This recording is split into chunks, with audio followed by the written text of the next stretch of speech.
રાજા ભોજના દરબારમાં જ્યારે ચર્ચા વિચારણા ચાલી રહી છે, વિવાદ ચાલી રહ્યો છે, ત્યારે રાજા ભોજ શ્રી મહાપ્રભુજી પાસે આવે છે અને શ્રી મહાપ્રભુજીને વિનંતી કરે છે કે આપ રાજ મહેલમાં પધારો અને રાજમહેલમાં પધારી અને આ જે ચર્ચા ચાલી રહી છે, વિવાદ ચાલી રહ્યો છે, એનું આપ અંત લાવો.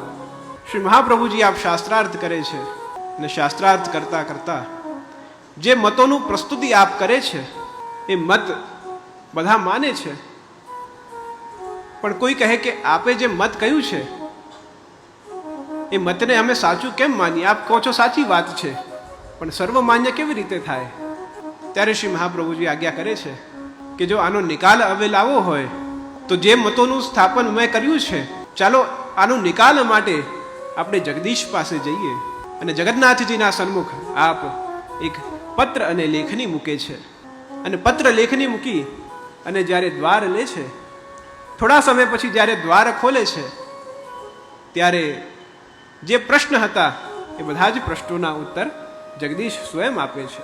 4 પ્રશ્નના ઉપર સંવાદ ચાલી રહ્યો હતો કે આ વિશ્વનું સર્વશ્રેષ્ઠ શાસ્ત્ર કયું છે, આ વિશ્વના સર્વોત્તમ દેવ કયા છે, આ વિશ્વના સર્વોત્તમ મંત્ર કયું છે અને આ વિશ્વમાં સર્વોચ્ચ કર્મ કયું છે. અને જગદીશ આપ સ્વયં ઉત્તર આપે છે. એક શ્લોક લખી, એકમ શાસ્ત્રમ દેવકી પુત્ર ગીતમ, એકો દેવો દેવકી પુત્ર એવ, એકમ મંત્ર તસ્ય નામાની યાની, કર્માપ્યમ એકમ તસ્ય દેવસ્ય સેવા. એકમ શાસ્ત્રમ દેવકી પુત્ર ગીતમ, દેવકી પુત્ર શ્રી કૃષ્ણ દ્વારા ગાન કરી જે ગીતા છે, શ્રીમદ ભગવદ ગીતા, એ સર્વશ્રેષ્ઠ ગ્રંથ છે. સર્વશ્રેષ્ઠ દેવ કયા? તો દેવકી નંદન શ્રી કૃષ્ણ સર્વોત્તમ દેવ છે. સર્વોત્તમ મંત્ર કયું?